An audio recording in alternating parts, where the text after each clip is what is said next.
guys, it's Sam and welcome to my first guitar tutorial video. I'll be running these concurrently alongside my vape trick tutorials as well, but I thought I'd branch out a little bit because guitar is my other big love. So for this lesson I'm going to get into the details of picking and muting in terms of hard rock and metal guitar riffs.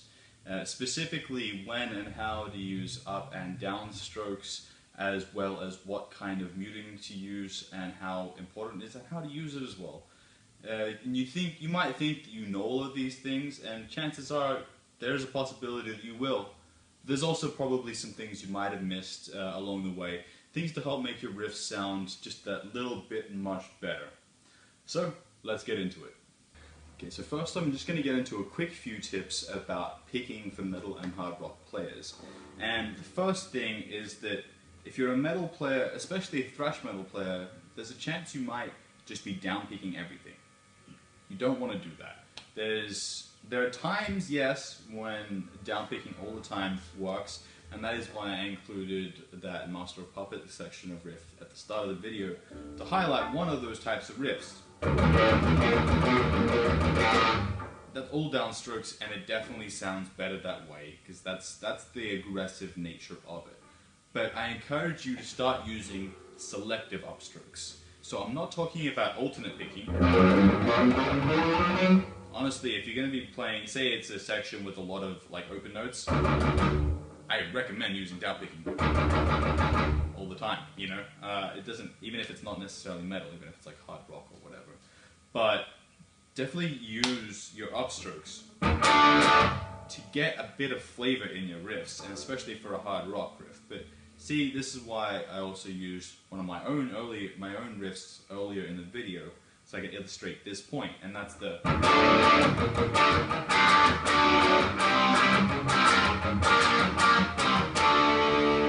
And you can see I'm using in that riff a selection of a couple kinds of muting and a couple different, well, really just two kinds of picking in this one, because it's the downstrokes and the.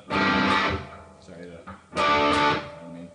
the down up, and there are going to be times where using those upstrokes is going to be important, and it does affect the sound and the way you play it. So get into it. Okay, and the next big important thing I really wanted to talk to you guys about is muting, because I think a lot of people overlook the details, including teachers on YouTube. I was going to say especially, but there are some teachers that get it right.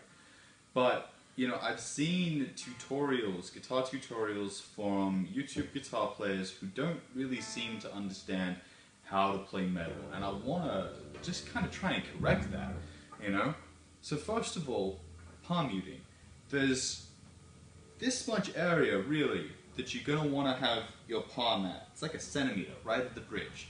And that's where your varying degree of palm muting comes from.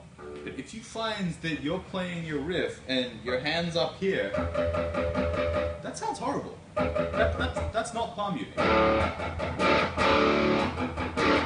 And I've seen teachers teaching guitar riffs with doing that. There's a guy teaching a Round and Round by Rat. Now I really wanted to learn that riff, and he's going, and I'm like, no. So guys, it's important when you're palm muting, keep your hand down here. And there's varying levels, obviously, so barely any, a little bit more, real heavy, you know what I mean? So definitely utilize the varying levels of palm muting for your riffs and really pay attention to it.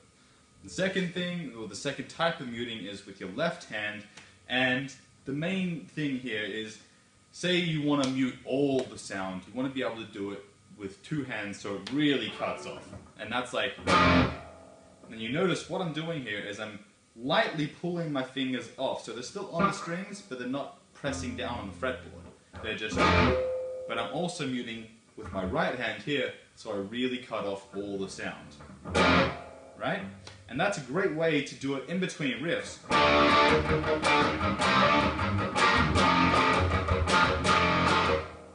You know what I mean? If you really want to get a percussive staccato sound. Now, there are plenty of other ways to implement picking and muting through your guitar playing, but I really wanted to just touch on how it applies to metal, and I hope this video helped. I'll be doing more tutorials in the future. If you do like it, please subscribe. I'll set up a separate playlist for my vape stuff and for my guitar stuff. Usually I would have related videos over here, but seeing as this is my first guitar video, it's just thanks for watching. I hope you like it. Share some feedback if you got any, and like I said, remember, please subscribe. That'd mean a lot to me. Anyway, have a good one, guys.